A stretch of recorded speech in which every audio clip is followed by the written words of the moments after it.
Whenever I'm asked the question of, if there's one dead person you can revive and meet again in your life, who would it be? I never hesitate to answer, my grandfather.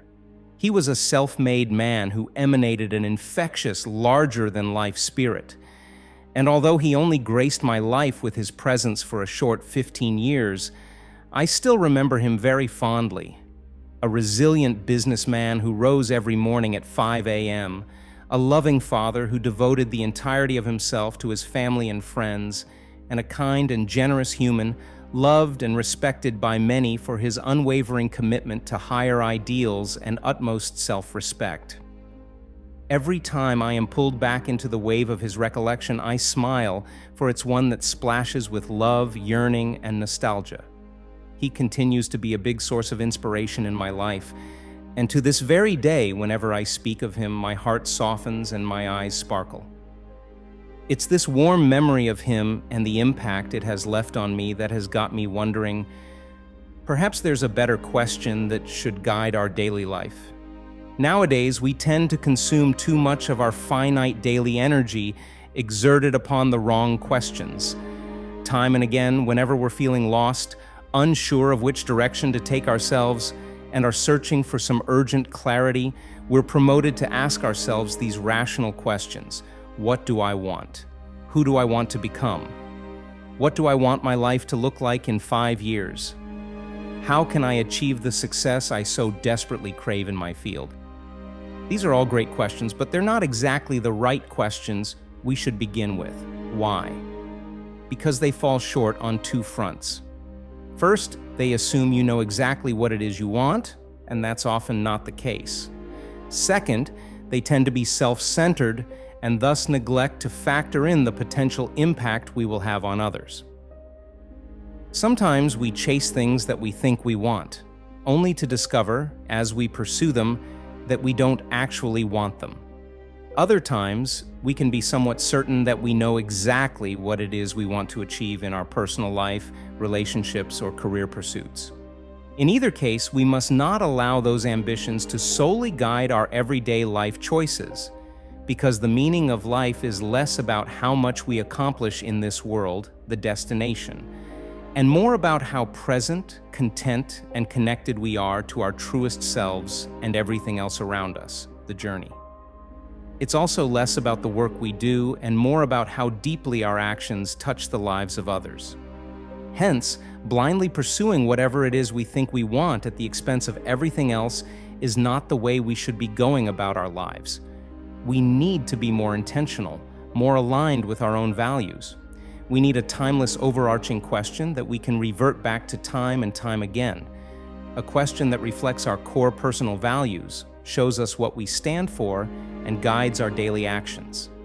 That question is this: how do I want to be remembered? How do you want to be remembered as a father or a mother, as a brother or a sister, as a friend, a parent?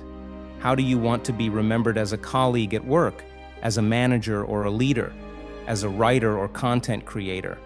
How do you want to be remembered as a human being? These are the questions we should be asking ourselves time and time again.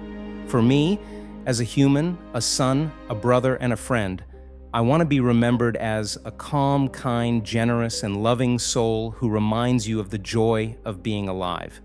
I want to be remembered as someone who was a pleasure to be around. As a writer whose words are not bound by time or space, I want to be remembered as the one who challenges you to keep creating, exploring, and growing while giving you an optimistic lift of the heart. The one who empowers you to search deeper for the beauty inside yourself.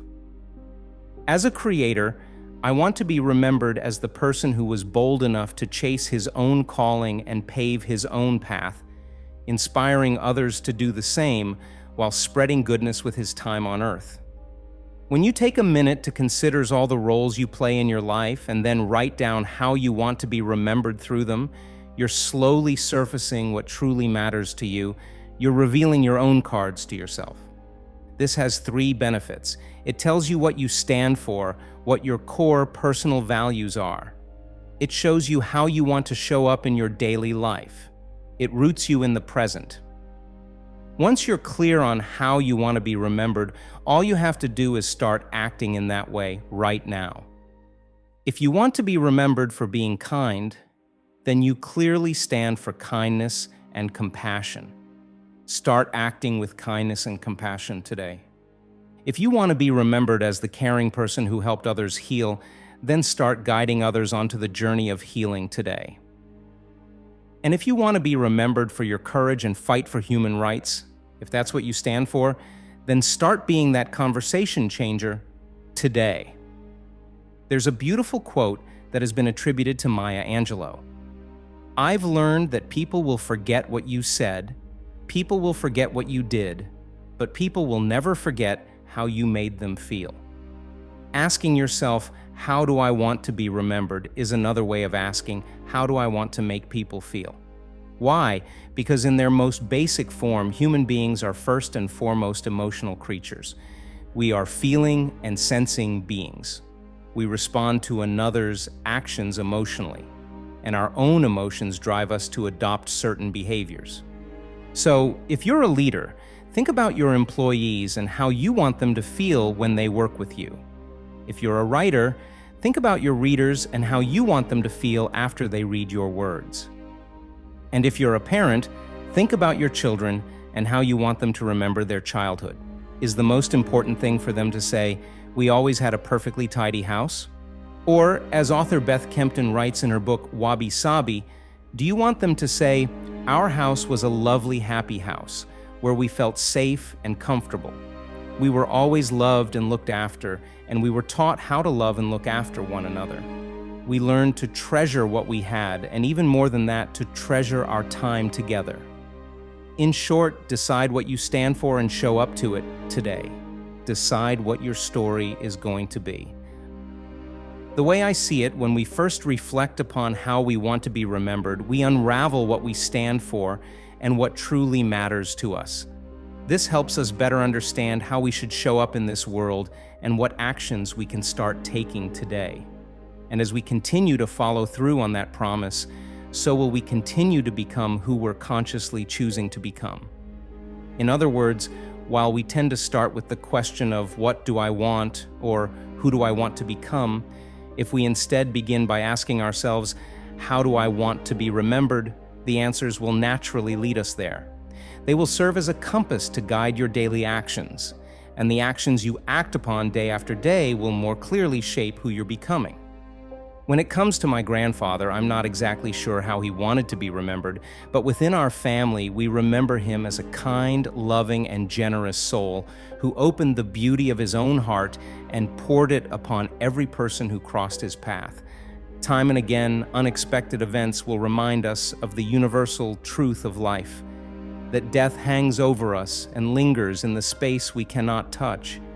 In the blink of an eye, in the flash of a second, it can capture us and strip us bare of the most precious blessing of all, the gift of being alive.